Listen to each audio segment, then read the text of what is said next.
got Alvin Kamara, you got Aaron Jones as you go down the board. So whose price do you like here? Yeah, it's a cheat code with Derrick Henry. I mean, this guy's unbelievable. But I'm actually staying in that Rams game in Detroit. I like Darrell Henderson a lot. I know he's going to be popular. He has been over the past week, and he comes into another game, right? You like huge favorites, the Rams are at home. So you want that 1A, you want that stud running back. But even going on the flip side, DeAndre Swift, he's getting, like, he got most of those carries and most of that work in that game last week. It wasn't Jamal Williams, and maybe Jamal Williams was dealing with somewhat of an injury, so Swift is that guy. But he's someone that you're seeing here get all the pass work. So stacking him maybe, you know, if you wanted to, like what we were talking about, to get Cooper Kupp in there, what Matt was talking about, DeAndre Swift on the bring back is someone nice. And Pearce mentioned it, right? That Dolphins game with Atlanta, I think there's some viable running backs in that game. And look, Miami has given up DK fantasy points to dual running backs, like, you know, 1A, 1B in that backfield.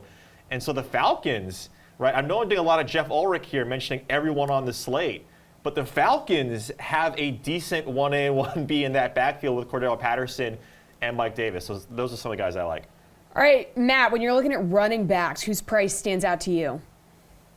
Yeah, I like Swift also. I'm sort of with Reid here because I think Henderson is going to be really popular. Yep. My guess is he is the most popular running back for the week this week. So for that reason, I don't really find him that appealing. And that's part of the reason I like the passing games here too, is if they do well, I think it's more likely that Henderson doesn't. But DeAndre Swift is involved enough both through the air and on the ground that I think he makes sense also anyway. And then Miles Sanders at 5,100. I don't think this is going to be a spot that people actually want to go to that much. There's a lot of running backs in the 5K range. The Eagles are underdogs in Las Vegas. I don't know that they necessarily should be 3.5-point underdogs. That's a different conversation. But Sanders, either way, like, this is a really low price for him. His price has been dropping over the last several weeks. The Eagles have had tough games where they haven't been able to run the ball that much. Tampa Bay last week, probably the worst matchup that a guy can have as a running back going against an opponent that is so good against the run, and also the Eagles were trailing. And still, Sanders actually had some big runs in the fourth quarter and ended up with a semi-decent game. So I think that that's a price for maybe a guy who's getting 50-50 split in the backfield. Sanders is still the guy who should get more of the workload, at least if the Eagles are in the game and the game's close, maybe even if they have the lead. So to me, there's just a lot of upside for that price. All right, Pearce, who are you looking at running back?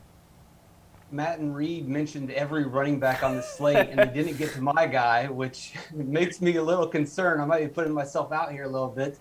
But James Conner at 5,600, people don't like to pay this price for a guy that doesn't really get active in the receiving game, has to split some carries. But if you look at this matchup, you look at this game script, it sets up really well for James Conner. Houston is a terrible rush defense, and they had a terrible rush defense last season. So when you see his team struggle 2 seasons in a row, you know this is a place to target. You think about game script, Arizona should absolutely destroy them in this game, get way ahead, and then run the ball with Conner. Conner had 2 touchdowns in a game they won easily against Los Angeles. He had 2 touchdowns in a game that they won handily against Jacksonville. 3 of those 4 were practically garbage time touchdowns. I would expect that again. Last week they had a comfortable lead, and he had 70 yards on the ground. I mean, if you just think of the game flow here, with Arizona being up early and then staying on top, it should be a lot of action for Conner, and no one is going to play this guy.